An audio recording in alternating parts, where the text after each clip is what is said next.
Vous pouvez le faire en parlant aussi. Hein. Alors, qu'est-ce que vous faites là? Bon, comme on a prévu, on prépare l'équipement de mesure city. C'est un équipement qui va nous permettre de prendre des mesures de température, d'oxygène dissous, de conductivité, de turbidité in situ. C'est des mesures physiques qu'on réalise sur le terrain avant d'arriver au laboratoire. Vous pouvez nous présenter les outils que vous avez Oui, c'est une sonde multiparamétrique qui va nous servir, comme il a dit tantôt, de réaliser des mesures. Donc, à travers pour toutes ces évaluations, réellement, sur le plan d'eau, par exemple au niveau d'Abidjan, dans la ville de Brié, on a des stations de prélèvement qu'on visite de manière périodique qui nous permettent en temps réel. Quel est le choix de cette baie-là? Bon, il a dit tantôt, hein, ça fait partie, il y a un point, même 2 points qui sont situés dans la baie de Bétry, qui font partie de... ton appareillage? Non. Oui, c'est ça.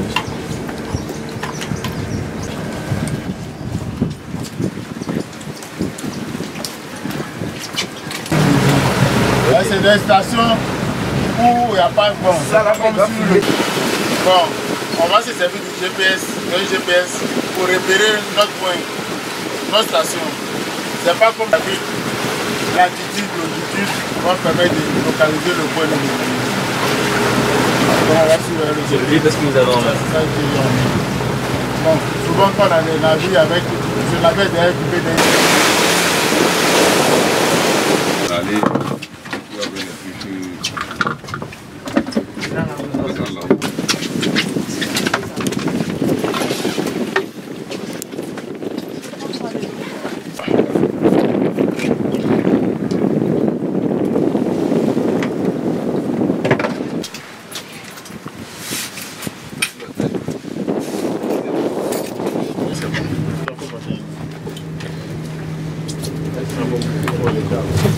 Donc après là, quand lui va prendre la bouteille, toi tu attrapes les flacons, qu'elle va faire. Tu vois non. Quand tu finis tes chis là, tu prends la bouteille de prélèvement, tu prélèves en surface.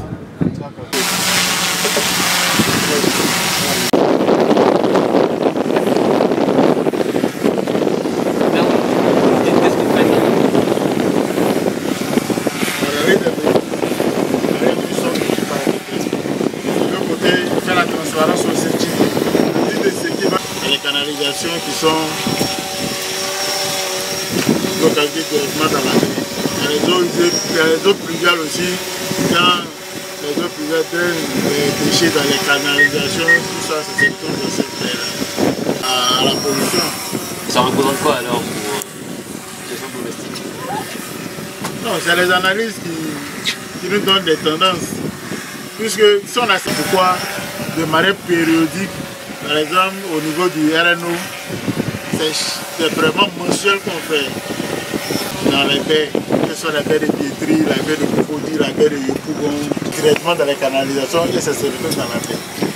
Donc à la longue, c'est cumulatif. Au fur et à mesure, avec l'évolution du temps, les années passent, les polluants s'accumulent, la baie est pleine.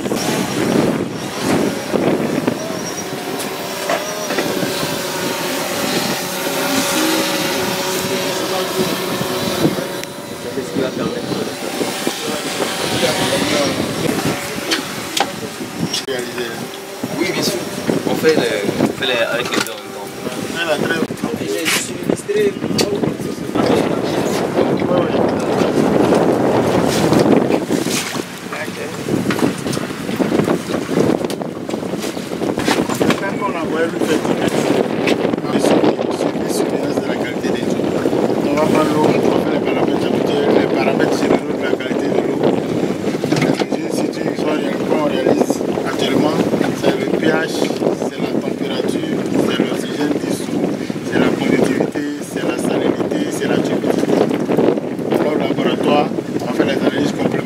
Actuellement, on a fait le niveau 0,5 m, c'est-à-dire la surface.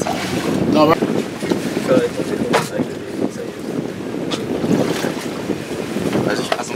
actuellement, on a fait le niveau 0,5 m, c'est-à-dire la surface.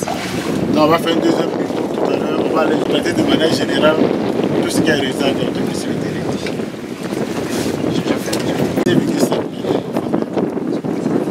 Les premières mesures vous rassurent-elles? Bon,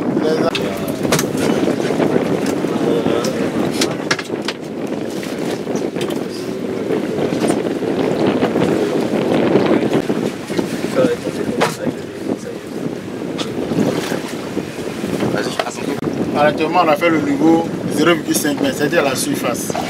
Donc, on va faire un deuxième niveau tout à l'heure. On va aller traiter de manière générale tout ce qui est résultat de notre facilité électrique.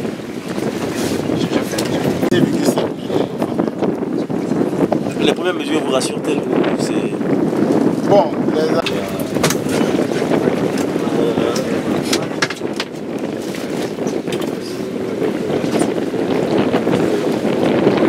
surface d'affaires.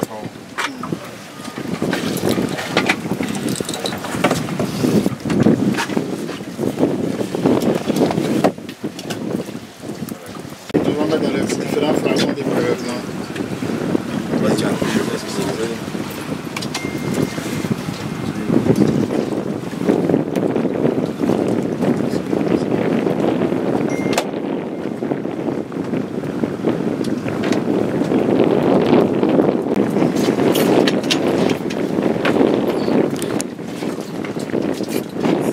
Dans les différents fragments des prélèvements.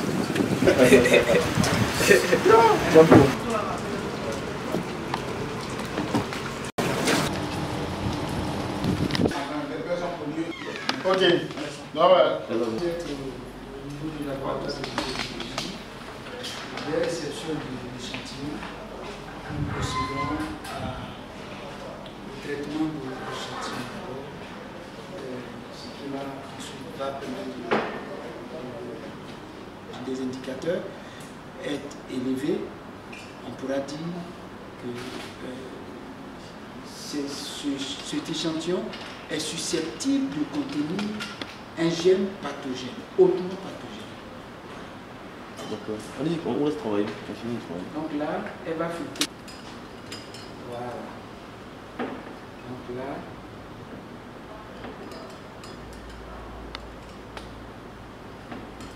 puisqu'elle ne peut pas aspirer par la bouche, c'est un échantillon, on ne sait pas ce que l'échantillon contient. On a l'impression également que le matériel utilisé est un peu rudimentaire. Est-ce à dire qu'aujourd'hui aussi Apple a quelques difficultés au niveau de technologie sur nos différentes plateformes? On dit depuis 2011 que vous êtes confronté quand même à des soucis techniques parce que le matériel a été saccagé à ce moment. Vous devriez, dans un laboratoire de microbiologie, il y a un minimum d'installations telles que les PSM, c'est-à-dire de les manipuler sous un PSM, c'est un poste de sécurité. Ok. Est-ce que vous t'expliquez en même temps pendant que... Ce moteur va aspirer, il y aura différentes modifications et l'eau va passer dans ce tuyau qui est ici. On n'est pas au stade de tous. Avant les résultats, quels sont les types de pollutions auxquelles on face justement, on va dire, dans nos différentes zones en Côte d'Ivoire? Des pollutions par des indicateurs de contamination fécale, c'est-à-dire des bactéries, on va dire organiques. Vous voyez, non seulement les charges organiques, mais il y a aussi les charges, enfin, la pollution d'origine fécale. Vous voyez, la population sera exposée à plusieurs pathologies, plusieurs maladies, telles que par exemple le choléra, surtout quand on parle de...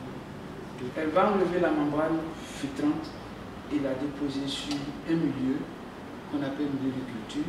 Alors sur ce milieu, toutes les bactéries qui sont responsables, voyez, des contaminations fécales pourront... Bon, Dieu et diligence. Alors, les techniciens ont reçu des échantillons ce matin. Ils sont d'un type de pollution. C'est quel type de pollution exactement vous cherchez?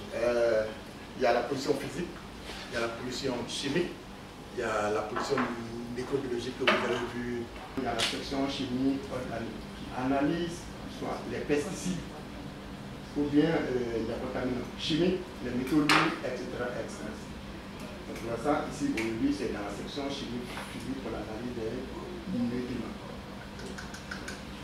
Qu'est-ce qui se passe? Bon, c'est un appareil qui a plusieurs programmes, il a tous les paramètres. Cette valeur, c'est la valeur des orthophosphates contenus dans les échantillons que j'ai reçus. Vous avez dit pourquoi pour le... Bon, merci chef. Merci.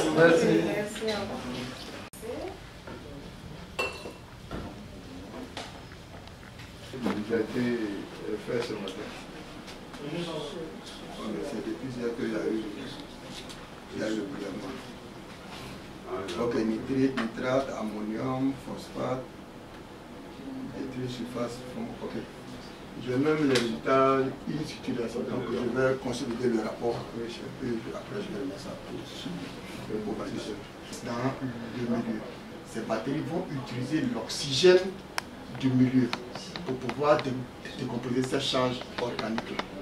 Et au fur et à mesure, la charge organique diminue. On sent que, on voit que les poissons sont en train de sortir, les poissons sont en train de mourir. C'est que le fond est anoxé. En fait, il peut y avoir deux cas, soit il y a un apport d'un pesticide ou bien d'un poison qui tue les poissons, ou bien c'est le phénomène naturel d'anoxie du milieu. Parce qu'une eau normale a 7 mg par litre en oxygène. Et là, nous sommes à combien? 0,4. C'est que nous sommes à 7 fois moins que ce qu'on devait avoir. Dans le fond de la mer. Ça veut dire que les poissons qui ont besoin vraiment d'oxygène ne peuvent plus vivre dans ce milieu, sont obligés de ressortir un peu. Donc vous pensez qu'il y a un problème? Oui.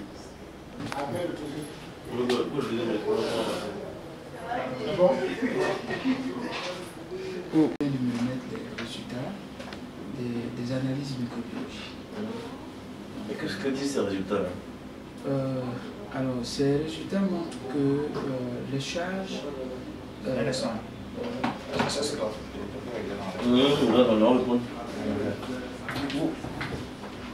Docteur, vous venez d'avoir les résultats. Que disent ces résultats-là? Oui, effectivement, je viens d'avoir les résultats.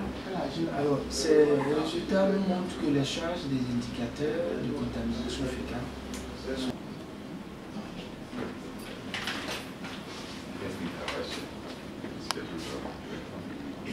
Non, c'est bon. Même moi, les résultats, on a fait des années, nous, je nous donne des efforts. On va récupérer. On va faire dans le montant. Cette eau est susceptible de contenir des agents pathogènes qui sont, on va dire, dangereux pour la santé humaine. Donc, non seulement pour la santé humaine, et même pour la flore aquatique de ce plan d'eau. Mais puisque l'homme est délirant, c'est plus la santé humaine. Donc cette eau ne devrait pas, en principe, faire l'objet d'usage domestique.